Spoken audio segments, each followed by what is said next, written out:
Oke, kali ini kita akan belajar tentang sifat-sifat gelombang. Bagaimana sifat-sifat gelombang?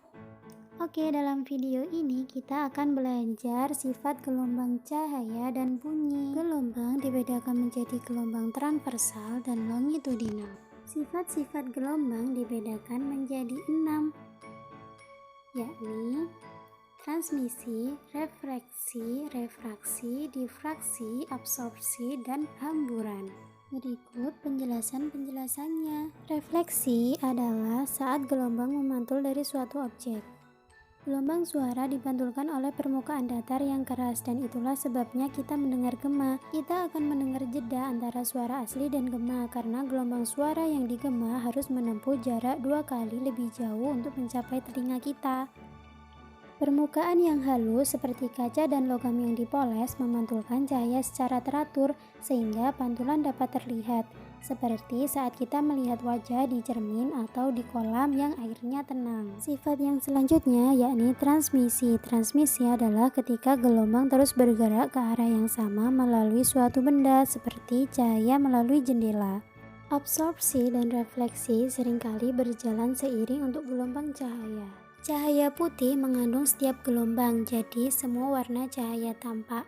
Warna suatu benda bergantung pada panjang gelombang cahaya mana yang diserap dan yang dipantulkannya. Benda putih memantulkan semua cahaya yang mengenai mereka dan tidak menyerap apapun. Sedangkan benda hitam tidak memantulkan apapun dan malah menyerap semua cahaya yang menerpa mereka. Benda merah menyerap semua panjang gelombang kecuali merah yang dipantulkannya. Benda hijau menyerap semua panjang gelombang kecuali hijau yang dipantulkannya. Apakah orang-orang baru di atas benar-benar berisik? Jika mereka melapisi lantai mereka, menambahkan tirai dan furnitur ke ruangan mereka, maka kita akan melihat bahwa mereka menjadi jauh lebih tenang. Ini karena beberapa benda menyerap gelombang suara. Refraksi. Ketika gelombang suara dan cahaya melewati batas antara dua zat seperti udara dan gas, mereka mengubah kecepatannya. Ini karena zat memiliki kepadatan yang berbeda. Muatan adalah kecepatan yang menyebabkan gelombang mengisi arah, yang dikenal sebagai pembiasan, karena pembiasan benda-benda di air terlihat lebih dekat dari yang sebenarnya dan tampak lebih dangkal dari yang sebenarnya. Dan sedotan dalam segelas air terlihat seperti melengkung di permukaan, karena panjang gelombang cahaya yang dibiaskan membuat kita berpikir bahwa sedotan berada di tempat yang berbeda dengan tempat asalnya.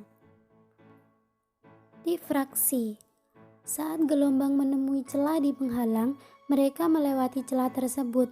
Mereka kemudian menyebar kembali setelah melewati celah. Nah, cara gelombang menyebar kembali tergantung pada seberapa besar celah tersebut dibandingkan dengan panjang gelombang yang masuk. Contohnya adalah pengeras suara. Terkadang gelombang berangkat dari jalur yang diharapkan dan menyebar ke berbagai arah. Inilah yang dikenal dengan hamburan. Nah, berkat sifat hamburan inilah langit kita tampak berwarna biru. Cahaya putih yang datang dari matahari mengenai molekul di atmosfer kita yang menyebabkan panjang gelombang biru yang lebih pendek menyebar ke segala arah. Nah, itu tadi 6 sifat-sifat gelombang. See you next time.